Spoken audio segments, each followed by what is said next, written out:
Alright, so sorry with the delay in this video. I somehow broke my screen recorder, but I think I got it working back now.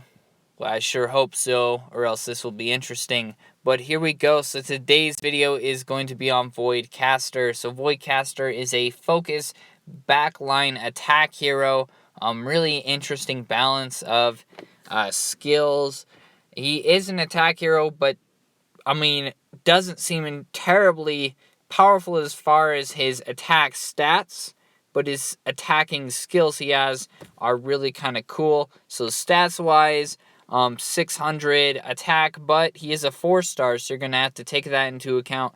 Going to end up closer to 500, maybe 525 attack, as well as HP, 8,000 HP, but since it's a star up, we're going to be looking at around 6,000, 6,500. The HP won't be a really big factor, though, just because Voidcaster has so many healing abilities and kind of healing synergies that he won't need the life. And then in attack speed and energy gain, which aren't affected by level or stars, but an attack speed of 0.35 attacks per second, so I'd say a little below average attack speed. Not terribly slow, I've definitely seen worse, but pretty slow nonetheless.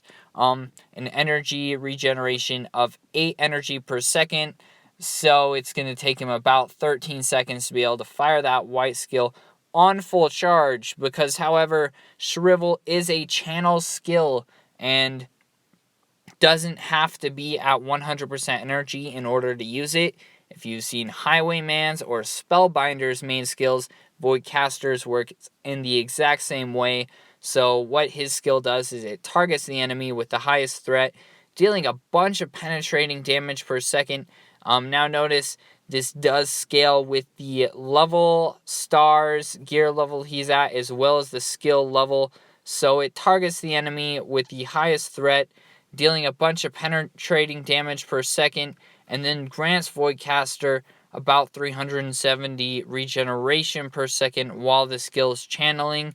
So it's kind of the same system as Spellbinder, except when he targets an enemy, it doesn't control the enemy or anything, it just does a bunch of damage, and then while it does that, he heals himself 370 HP per second while the skill is channeling.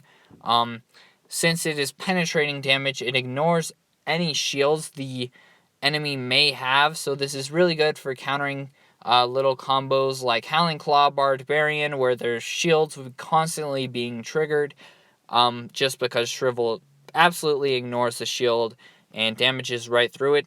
The second skill, Prey Upon the Weak, deals 2% more damage to a target for every 1% health they're missing.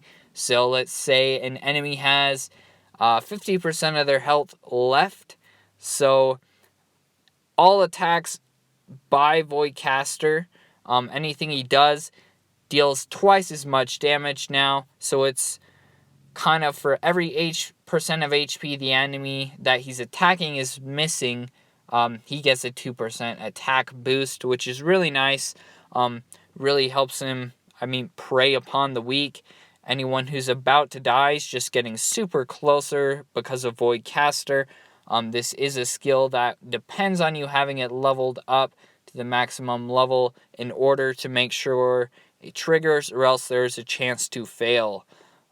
Call of the Grave deals a bunch of penetrating damage to the enemy with the highest threat, so picks that enemy like Howling Claw or whoever's causing the most damage at a point, does a bunch of penetrating damage, so ignores any shields, probably not enough to kill them unless they're already really low health, because then Prey on the Weak really kicks in and goes in for that finishing blow. But Call of the Grave by itself doesn't do a ton of damage. It does more than Shrivel does per second, but Shrivel is a per second skill, so it will last over time, and with that energy generation of 8 energy per second, he can really be using Shrivel a lot compared to Call of the Grave. But Call of the Grave is a great skill, just trying to knock down whoever's doing the most damage at the moment.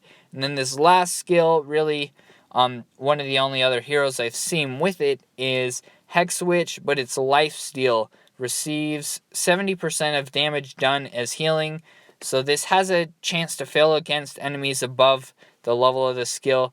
Now I'm just saying this is very, very, very important. You better have this skill maxed out. I'd say even before Prey Upon the Weak, just because anything Voidcaster does to the enemy, any channeling damage, any Call of the Grave, his basic attacks, everything, 70% of that comes back as healing, which makes him insanely hard to kill. If someone's attacking Voidcaster, a chain reaction attack isn't going to kill Voidcaster. It's got to be a direct target because this guy heals so fast with that energy regeneration from Shrivel, and then the Lifesteal, and then his basic attacks. Prey Upon the Weak does extra damage when he's targeting damaged enemies, and as well as that also helps Lifesteal, which helps him heal more. Kind of crazy, but I'd highly recommend you working on Voidcaster just because it's such a powerful and diverse hero. Pretty cool in my opinion. I definitely suggest working on him. If you have any questions or anything, let me know. But thanks for watching and enjoy.